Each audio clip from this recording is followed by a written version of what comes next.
तो धन्यवाद किया किसी इन दलों ने, इंडिया अलायंस के दलों ने अम्बेडकर वादे को धन्यवाद किया?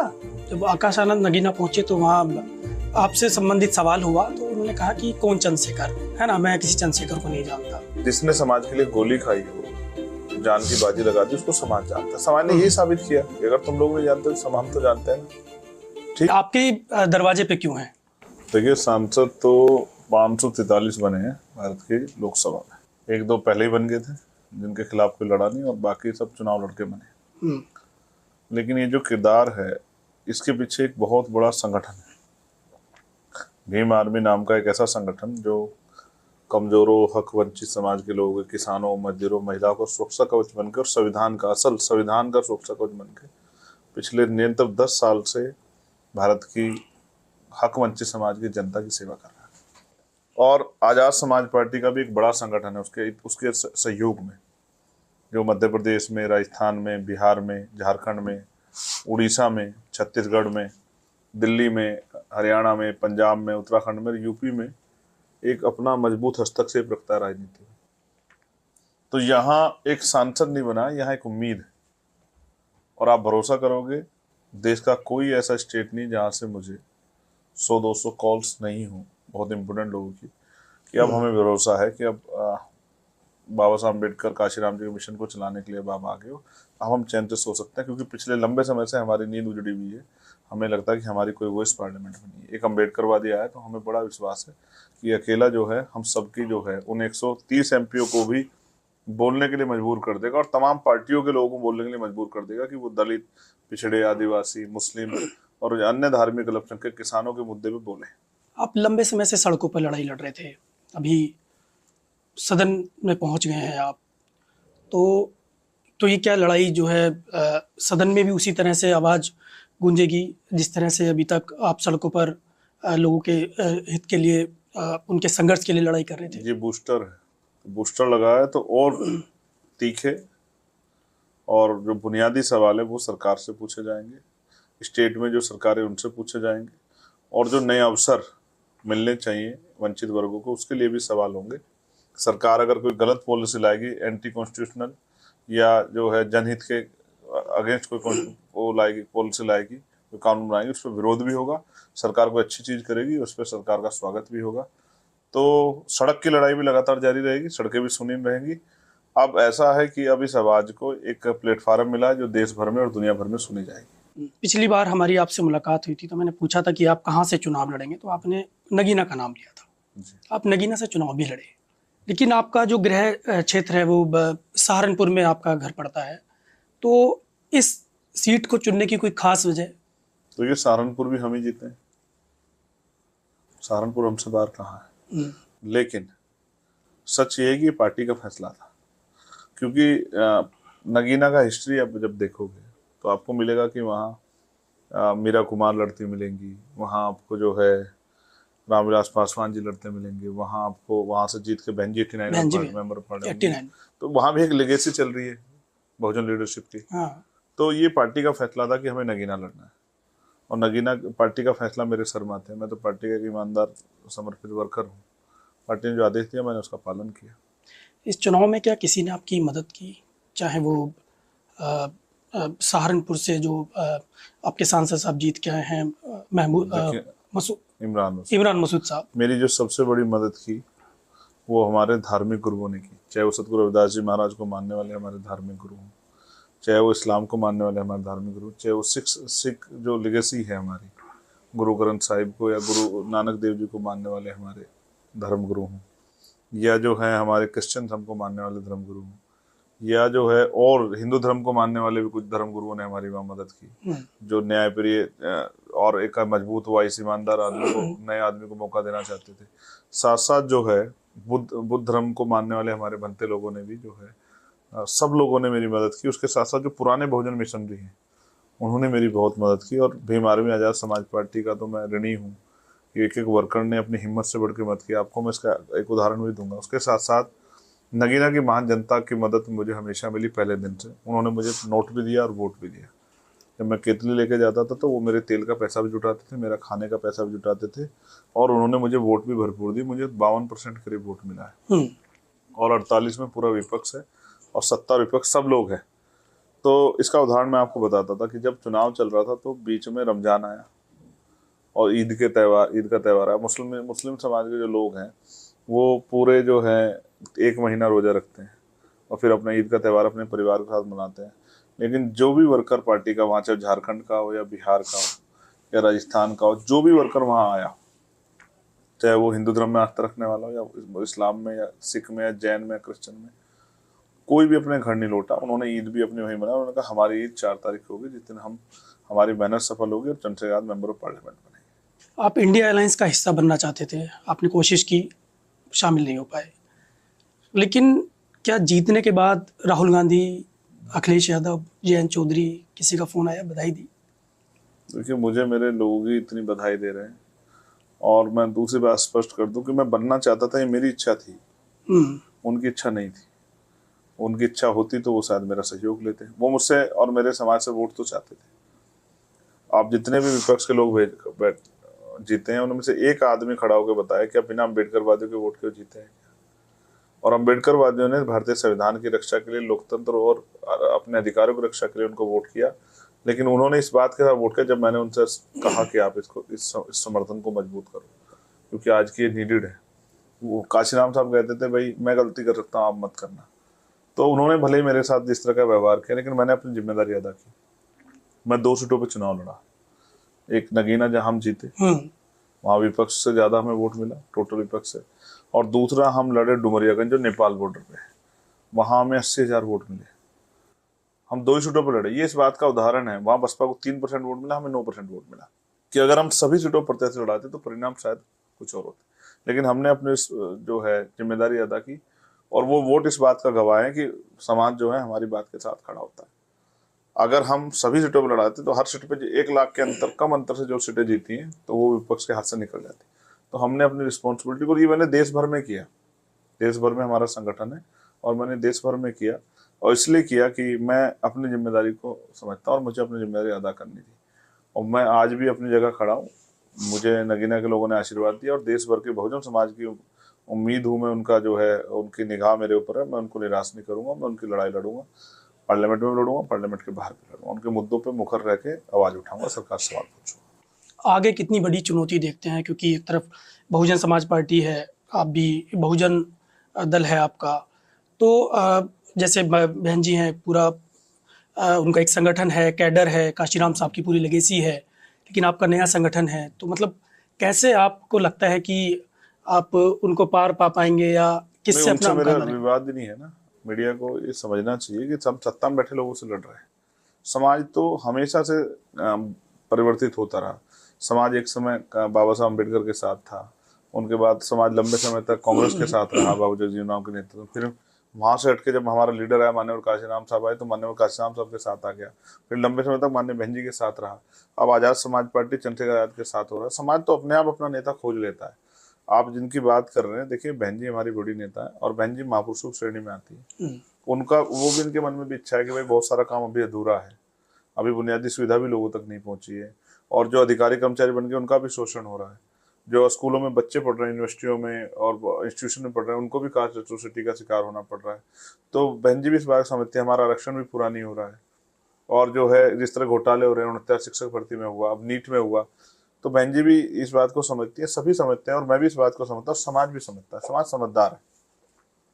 हमें डुमरियागंज में जो 80,000 वोट मिला, वो ऐसा वोट है, इसका मतलब किसी परिस्थिति में किसी के साथ नहीं जाने वाला, वो हमारा वोट है। इस बात को मैं इसलिए स्पष्ट कर रहा हूँ कि आपको समझ आए कि वो हर सीट पे हमें ही मिलता अगर हम लड़ते। तो अगर इतना इतना वोट मिलता तो क्या होता। तो मैं, हमारी लड़ाई बहन जी से है ही नहीं। बहन जी हमारी नेता है और बहन जी का आशीर्वाद हमें सदैव मिलता रहा। अब उस काम को जो अधूरा रह गया महापुरुषों का, उसको पूरा करना है। वो बहन जी के जरिए उस दल से हो या आजाद समाज पार्टी के जरिए इस दल से हो, तो वो दल के जरिए हो। क्योंकि देखो, हम मूवमेंट का काम कर रहे हैं। मूवमेंट में व्यक्ति विशेष नहीं है, विचारधारा विशेष है। व्यक्ति तो आते रहेंगे जाते रहेंगे, कल मैं भी नहीं रहूंगा, कह रहा था मैं परमानेंट हूँ। लेकिन विचारधारा जिंदा रहना चाहिए। जैसे आरएसएस ने कितने लोगों पे दांव लगाया, कितने मोदी जी से पहले प्राइम मिनिस्टर बदले, कितने उन्होंने अध्यक्ष बदले। तो ऐसा थोड़ा है कि एक जो आदमी चला गया उसके साथ चला गया, नहीं, उनकी विचारधारा जिंदा थी। तो विचारधारा पर आधारित आंदोलन है। तो हमारा विचारधारा का आधारित आंदोलन होने का नहीं, चलता रहेगा। और फिर मैं कह रहा हूँ, अभी जितना हम पे समय हम ईमानदार से काम करेंगे, हमारे बाद जो बचाव काम है कोई और आके करेगा। हम तो कोशिश करेंगे किसी जीवन में महापुरुषों के मिशन को सफल कर जाएं, लेकिन अगर कोई कमी रहेगी तो हमसे बाद आने वाले करेंगे, लेकिन हमें संकल्प बहुत मजबूत है, तो हम अपनी पूरी मेहनत करेंगे। और समाज कितना उनको सपोर्ट कर रहा है ये भी आप बेहतर जानते हैं। उनका वोटिंग परसेंट डाउन हो रहा है, उनकी सीटें डाउन हो रही है, इस बात का उदाहरण 78 पे तो नहीं मैं लड़ा, 78 पे समाज ने कितने एमपी उनके जिता दिए, और देश भर में जहां मैं लड़ा उनके कितने एमपी जिता दिए। तो समाज समझदार है, समाज देखता है, और अब उनके पास विकल्प है, पहले विकल्प नहीं था, तो अब उनके पास विकल्प है। अब वो मन बना के बैठे कि अब चंद्रशेखर को ताकत देनी है, इनका हुनर भी देखना है, इनसे भी काम लेना है।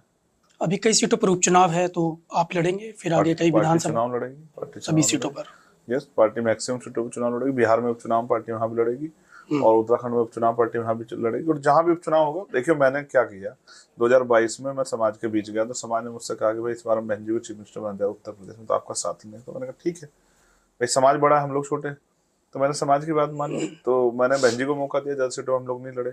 फिर इस बार अलायंस में जो है समाज भी और हम भी ये चिंतन में थे कि भाई कैसे करें। तो लेकिन आप खुद तो लड़े थे गोरखपुर से। यहाँ एक हाँ, तो अब आप समझिए ना, 403 सीटें हैं, तो अगर हमने पार्टी बनाई तो घर तो नहीं बटेंगे। अगर हम भी लड़ेंगे तो इसका मतलब तो पार्टी फिर बचेगी नहीं, तो उसके कुछ क्राइटेरिया भी, इतनी सीटें लड़नी पड़ेगी, नहीं लड़ेंगे तो पार्टी खत्म हो जाएगी। तो जो सेकंड वाला थॉट है उसको मैं उसको स्पष्ट करूं कि भाई अब हम लोग इस उम्मीद के साथ हुए हैं कि सेकंड वाला जो ट्रम्प सब आया पार्लियामेंट का, तो हमने इनकी मदद की, अलायंस के लोगों की। पहले हमने बहन जी की मदद की 22 में कि भाई आप लड़ो मैक्सिमम सीटों पर, फिर हमने अलायंस के लोगों की मदद की, भाई आप लड़ो मैक्सिमम सीटों पर। अब हम देश भर में जो हमारा संगठन है, हम उनसे अपील ये कर रहे हैं कि भाई अब आप इनकी भी मदद ना करो, ना इनकी मदद करो। अब आप आजाद समाज पार्टी को छोटे छोटे और बड़े से बड़े चुनाव वोट दो, आजाद समाज पार्टी को ताकतवर बनाओ, इसको मजबूत करो, इसको सींचो। अब आप हम छोटे छोटे और बड़े से बड़ा सभी चुनाव लड़ेंगे। एक बात मैं आपका ध्यान आकर्षित करूंगा, मैं मीडिया को सुन रहा था कि मीडिया कह रही है कि भाई बहन जी ने 17 सीटों पे वोट अलायंस का नुकसान पहुंचा दिया। मैंने सुना, चल रहा है वो तो। ये मीडिया का बहुत दोहरा चरित्र है। मीडिया की हैसियत हो तो वो अलायंस से पूछे कि जब बहन जी ने उनको मना कर दिया था कि हम आपके साथ नहीं, तो उन्होंने इसका अल्टरनेट क्या किया। हम ये बात तब मानी जाती कि तब उन्होंने चंद्रशेखर को साथ लेके कहा होता चलो भाई बहन जी नहीं आ रही तो आप हमारे साथ रह के अपने समाज से भी कहो और बहुजन समाज से कहो कि वो अलायंस में मदद कराएं हमारी, लेकिन उन्होंने तो ऐसा नहीं किया। इसका मतलब क्या है, क्योंकि वो इस समाज को संविधान और तमाम नाम पे वोट ही तो चाहते थे ना। वो कहाँ चाहते हैं समाज में लीडरशिप पैदा हो जाए। लीडरशिप पैदा हो ना हो तो जैसे उन्होंने मध्य प्रदेश इसमें पंजाब में अपने प्रत्याशी और उसको भी कहा आम आदमी पार्टी, वैसे अलायंस में थी दिल्ली में, लेकिन वहाँ अलग अलग लड़े, और ऐसे ही वो बंगाल में लड़े, तो हमारी सीट छोड़ते तब हम मानते कि वो हमें मदद करना चाहते हैं। तो जितनी जान हमें हराने के लिए भाजपा लगे उतनी अलायंस से भी लगी, तो हमारा कौन हितैषी हुआ। तो इसका मतलब स्पष्ट है कि वो अपनी पार्टी को बचाने के लिए काम कर रहे हैं, हम अपने समाज को जिंदा रखने के लिए काम कर रहे हैं। जब आकाश आनंद नगीना पहुंचे तो वहाँ आपसे संबंधित सवाल हुआ, तो उन्होंने कहा कि कौन चंद्रशेखर है ना, मैं किसी चंद्रशेखर को नहीं जानता। लेकिन आप एक बड़ी जीत वहाँ से करीब 1.5 लाख वोटों से ज़्यादा से जीत के आए, आप इस पे कुछ। जिस आदमी ने पिछले 11 साल से दिन रात समाज की सेवा की हो, जिस आदमी ने दिल्ली जैसी जगह में लाठियां खाई हो, मुकदमे झेले हो, जिसने 16-16 महीने समाज के लिए लड़ाई लड़ी हो, जो समाज के हर सुख दुख में खड़ा रहता हो, उसको कोई धन्ना सेठ का बेटा, उद्योगपति का बेटा जाने लेकिन समाज जानता है।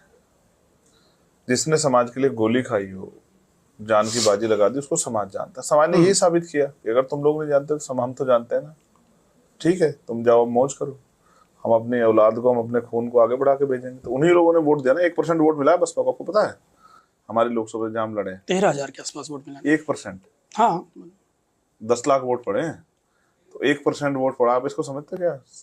तो 99% समाज ने मुंह फेर लिया, एक आधा और भाषण देते तो 1% भी चला जाता। समाज समझदार है, समाज देखता है कि भाई अब वो हमारे लिए 24 घंटे साथ में खड़ा है, तो हमें भी उसकी मदद करनी है। समाज ने वोट देकर समाज ने तो बनाया ना भाई। पहले समाज साथ खड़ा हुआ, फिर मुस्लिम भाईचारा साथ खड़ा हुआ, फिर किसान भाई साथ खड़े हुए, फिर मेरा पिछड़ा वर्ग पूरा मेरे साथ खड़ा हुआ, पाल, प्रजापति, कश्यप, सैनी, मौर्य, साक्य, कुशवाहा, जाट, गुजर, तमाम भाई के साथ खड़े हुए। वाल्मीकि समाज मेरा पूरा साथ खड़ा हुआ। उन्होंने कहा भाई चलो आगे बढ़ के हमारे मुद्दों पे लड़ो, जाके हम सीवर में हमारे साथ वो होती है सफाई कर्मचारियों के साथ, हमारे सफाई कर्मचारियों की लड़ाई लड़ो, हम ठेकेदारी संविदा में परेशान, हमारी लड़ाई लड़ो। और तमाम लोगों ने लड़ाई मेरी मदद की। अब मैं अब जब आ गया हूँ तो आप देखना हर आदमी का मुद्दा उठाऊंगा। मैं पुलिस के लोगों का मुद्दा उठाऊंगा कि पुलिस को जिस तरह फ्रस्ट्रेशन का शिकार वो हो रही है, 48 घंटे की ड्यूटी, 60 घंटे ड्यूटी, ये क्या मतलब। मैं चाहता हूँ इंडियन पुलिस एक्ट में बदलाव हो और 8 घंटे की ड्यूटी पुलिस की हो, 8 घंटे ड्यूटी करे और अपने परिवार के साथ रहे, और हफ्ते में एक दिन छुट्टी मिले उनको, उनकी वेतन विसंगता दूर हो, उनको भी उनको भी जो है उनके जीवन के साथ खिलवाड़ ना हो। जिस तरह की ड्यूटी उनसे ले रहे हैं कि हम उनको मारना थोड़े चाहते हैं, तो उनके साथ भी फ्रस्ट्रेशन दूर हो, आदमी अपने परिवार में आता, संतोष मिल जाता है उसको। तो 8 घंटे की ड्यूटी करे तो अपने परिवार में आ जाए। तो मैं तो कोशिश करूंगा किसानों की जो है कि जिस तरह जब जमीन छीनी जाती है, मुआवजा कम दिया जाता है, किसानों की जिस तरह फसल नष्ट कर दी जाती है, जिस तरह से उद्योग धंधे लग रहे हैं, वहाँ किसानों के बच्चों को रोजगार नहीं मिलता, तमाम जो लड़ाई है, और नौजवानों के लिए लड़ूंगा मैं भी कि जो हमारा छात्र संघ का चुनाव जिसको खत्म कर देगा उसको बहाल किया जाए। छात्र संघ चुनाव बहाल होगा तो गरीब के बेटे को भी यूनिवर्सिटी में सीखने का मौका मिलेगा, तो नेतृत्व पैदा होगा। तो ये जो राजा महाराजा और पैसे वाले धन्ना सेठों के बच्चे नेता बनते जा रहे हैं ना, ये लेगेसी खत्म होगी। काम करने वाला मेरे जैसा मेहनती आदमी आएगा तो बदलाव होगा समाज में। आप अलायंस की बात करें, जब चुनाव आप लड़ रहे थे तो आपने कहा था कि अगर मैं जीत के आया तो जो मेरी सीट है, मैं जीत के आऊँगा तो ये गठबंधन के काम आएगी, है ना?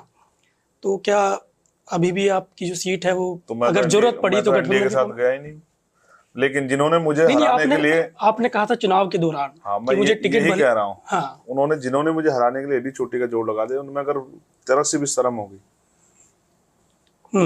तो फिर मैं क्या कहूँ। जिन्होंने मुझे हराने के लिए एडी चोटी का जोड़ लगा दिया, वो किस मुंह से मुझसे कहेंगे कि हमारी मदद कर दो। लेकिन हम तो फिर भी दयावान हैं, बुद्ध को मानने वाले हैं, सतगुरु रविदास जी को हम तो माफ करने को बहुत अच्छा समझते हैं। लेकिन मैं आपसे फिर कहना चाहता हूँ, आप इस बात को समझिए कि पूरे पूरे जोड़ लगाए गए कि चंद्रशेखर आजाद कामयाब ना हो, लेकिन कुदरत का आशीर्वाद, प्रकृति का आशीर्वाद मेरे साथ था, और हमारे संतों गुरु महान पुरुषों का और हमारी माओ का आशीर्वाद हमारे साथ था। इसलिए हम जीत गए, और आगे भी हम जीतते रहेंगे, और हम जनता का काम करते रहेंगे, जनता की लड़ाई लड़ते रहेंगे। हम अपनी बात पर अटल हैं कि हमारा जो जीवन है वो समाज के नाम समर्पित है, ना हम पैसा या सुख सुविधा के लिए राजनीति कर रहे हैं। हम तो अपने महापुरुषों के आंदोलन को आगे बढ़ाने के लिए राजनीति कर रहे हैं। लेकिन सवाल ये है कि अगर उनको मेरी इतनी फिक्र थी तो वो फिर अपनी जो पूरी जो है जोड़ लगाए वो काहे को लगाए। उनको पता है उनकी पार्टी में जो दलित नेता जीत के आएगा उसकी हैसियत नहीं अपने समाज के लिए बोलते। मैं देखूंगा पार्लियामेंट में जो लोग संविधान लेके घूम रहे थे वो कितना संविधान पे बात रखेंगे। ये सवाल आएगा अभी, अब देखना, मैं पूछूंगा उनसे भी, जो संविधान के नाम पे वोट लिए हैं हमारे लोगों का, वो कितना संविधान सम्मत जब कार्य होगा संविधान के विरोध में तो क्या करेंगे। पहली बार ऐसा हुआ है कि समाजवादी पार्टी को दलितों ने वोट किया, समाजवादी को नहीं किया, इंडिया अलायंस को समाजवादी सीटों पे। फिर आप समझो, हमेशा से अम्बेडकरवादी बहुजन भाईचारे के साथ थे, और बहुजन समाज एकजुट रहे इस बात को मानते थे और इस बात की अहमियत को समझते थे। बीजेपी नेताओं के बड़बोलेपन ने उनको हार के कगार पर ले जाकर गए। उन्होंने बड़े बड़े भाषण दिए कि हम ये कर देंगे, संविधान बदल देंगे, ये तो कभी अम्बेडकरवादी बर्दाश्त नहीं कर सकता। तो इसलिए उन्होंने, और फिर हमने उनको इशारा दिया कि चलो भाई ये जो अहंकार में जो लोग हैं इनका अहंकार तोड़ो, तो अहंकार तोड़ने के लिए उसने मदद की। ठीक है, तो ये एक राजनीतिक समझदारी है, राजनीतिक समझदारी दिखाना चाहिए। आज विपक्ष मजबूत है ना, तो ये अम्बेडकरवादी को तो धन्यवाद किया किसी, इन्होंने इन दलों ने इंडिया अलायंस के दलों ने अम्बेडकरवादी को धन्यवाद किया, किसी इंटरव्यू में किया हो धन्यवाद कि भाई अम्बेडकरवादी बहुत बहुत धन्यवाद, आपने हमारी मदद की। तो क्या मुद्दे रहेंगे पहली बार आप सदन पहुंचेंगे? जनहित के जितने मुद्दे हैं उन सब पे हम बात करेंगे। बात अगर मेरी स्पेशली लोकसभा की जाए तो वहाँ बेरोजगारी बहुत बड़े पैमाने पे, वहाँ के नौजवान को काम करने के लिए अन्य अन्य प्रदेशों में जाना पड़ता है। बहुत सारे लोग महाराष्ट्र जाते हैं, मेरा 1 लाख से ज्यादा वोट तो अन्य अन्य प्रदेशों में था, उसको मुझे बड़ी मुश्किल बुलाना पड़ा, वरना वोट मिलते मुझे 6.5 लाख। तो वो उत्तराखंड में भी जाते हैं काम करने के लिए, वो पंजाब में भी जाते हैं, वो हरियाणा में भी जाते हैं, वो जो है दिल्ली में भी आते हैं। तो मैं ये चाहता हूँ कि भाई हमारे क्षेत्र में इंडस्ट्रियल एरिया लगे और वहाँ के नौजवानों को रोजगार मिले। वहाँ बाढ़ की बहुत बड़ी समस्या है, तो बाढ़ से वहाँ के किसानों को, उनकी फसल पूरी जमींदोज हो जाती है, तो उनके किसानों को बाढ़ से निजात मिले। उसके साथ साथ हमारे यहाँ कोई भी यूनिवर्सिटी नहीं है, तो मैं चाहता हूँ हमारे यहाँ अच्छे स्कूल कॉलेज यूनिवर्सिटियाँ बने, और बेटियों के लिए अलग से जो है महिला कॉलेज बने, जिससे कि उनको पढ़ाई में आसानी हो। और मैं चाहता हूँ मेरे क्षेत्र में जो मील है वो समय पर किसानों को पैसा दे। मैं चाहता हूँ मेरे क्षेत्र में जो है एक भी हायर सेंटर नहीं है, तो मेरे क्षेत्र में हम प्रयास करेंगे कि एम्स जैसे हॉस्पिटल बने, जिससे कि वहाँ के गरीबों की भी जान की वैल्यू बने, उनकी जान की भी। क्योंकि देखो हर आदमी अपने परिवार के लोगों से प्यार करता है, लेकिन हायर सेंटर ना होने के कारण कभी कभी कई लोगों की जान चुनाव में मेरे चली गई। तो मैंने उस दिन मत संकल्प कर लिया था कि भाई एक हायर सेंटर बनवाने के लिए मैं पूरी जी तोड़ मेहनत करूँगा। मैं चाहता हूँ कि वहाँ स्पोर्ट कॉलेज या स्पोर्ट यूनिवर्सिटी बने, मेरे यहाँ एक इंटरनेशनल स्टेडियम बने, जिससे कि वहाँ रोजगार पैदा हो। पर्यटन के क्षेत्र में गंगा है, वहाँ पर गंगा के साथ बहुत बड़ा पर्यटन का क्षेत्र बन सकता है, बिहार के लोगों ने करके दिखाया। तो मेरा ये प्रयास रहेगा कि ज़्यादा से ज़्यादा जो जीवन में उनके खुशहाल है, कुटीर उद्योग लगे, जो महिलाओं को रोजगार मिले। तो मैं पूरी कोशिश करूंगा कि अपने लोकसभा क्षेत्र को अपना इतना सुंदर और उसको जो है सुसज्जित कराऊं कि पूरे भारत में अगर जब लोकसभा क्षेत्र की बात हो 5 साल कार्यकाल में, तो ये नोटिस किया जाए कि भाई नगीना को ने बहुत तरक्की की है, जनता का नहीं काम किया है। अगर जनता का ही काम है वो। और अगर राष्ट्रीय स्तर पे कहा जाए तो बेरोजगारी राष्ट्रीय स्तर पे बहुत बड़ा मुद्दा है, महंगाई राष्ट्रीय स्तर पे बहुत बड़ा मुद्दा है। उसके साथ साथ जैसे मैंने कहा, पुलिस को लेकर मेरा ये प्रायोरिटी रहेगी कि पुलिस के लोगों को 8 घंटे की ड्यूटी मिले और 1 दिन की छुट्टी मिले और वेतन विसंगता उनकी दूर। उसके साथ जो अर्धसैनिक बल है उनको भी उनकी वेतन विसंगता दूर हो। कर्मचारियों के लिए, SC ST OBC के लिए मैं प्रमोशन रिजर्वेशन के लिए मजबूती से लड़ूंगा कि उनको प्रमोशन इन रिजर्वेशन का लाभ मिले। और जो इंस्टीट्यूशन है उनमें जो कास्ट एट्रोसिटी हो रही है उस पर रोक लगे। जो इंस्टीट्यूशन है उस तरह से जहाँ कर्मचारियों के कॉलेज यूनिवर्सिटी में बच्चों के लिए और कर्मचारियों के लिए इंस्टीट्यूशन में जो है उनके साथ जो कास्ट एट्रोसिटी या कास्ट एट्रोसिटी हो रही है या धार्मिक आधार पर जो भेदभाव हो रहा है उसमें रोक लगे। तो मैं पूरा प्रयास करूंगा कि जिस तरह से भी, और मैं पार्लियामेंट में मजबूत आवाज उठाऊंगा कि संविधान को सिलेबस में शामिल किया जाए, क्योंकि लोग अपने ना कॉन्स्टिट्यूशनल ड्यूटी समझते हैं ना कॉन्स्टिट्यूशनल राइट समझते हैं। तो जनता जब तक अपने अधिकार नहीं जानेगी और अपने कर्तव्य नहीं जानेगी तो उसका प्रयोग कैसे करेगी।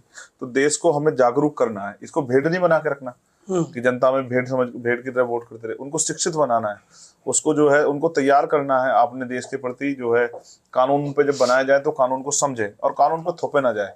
न्याय प्रक्रिया बड़ी खराब है हमारे यहाँ भाई। सुप्रीम कोर्ट जो देश का सबसे बड़ा मंदिर है न्याय का, वहां कोई गरीब पहुंच ही नहीं सकता है। तो हम कोशिश करेंगे, हम ये सवाल उठाएंगे कि न्याय प्रक्रिया सरल हो कि गरीब को भी सुप्रीम कोर्ट, आम आदमी की पहुंच वहां पहुंचे, हाई कोर्ट में भी और उसमें भी। आप महसूस करो, जिस देश में 80 करोड़ लोग सस्ते राशन पर डिपेंड हो, वहां कहाँ से आ जाएगा आदमी सुप्रीम कोर्ट 4-5 लाख रुपए खर्च करके? तो जमीन बिक जाएगी बेचारे की।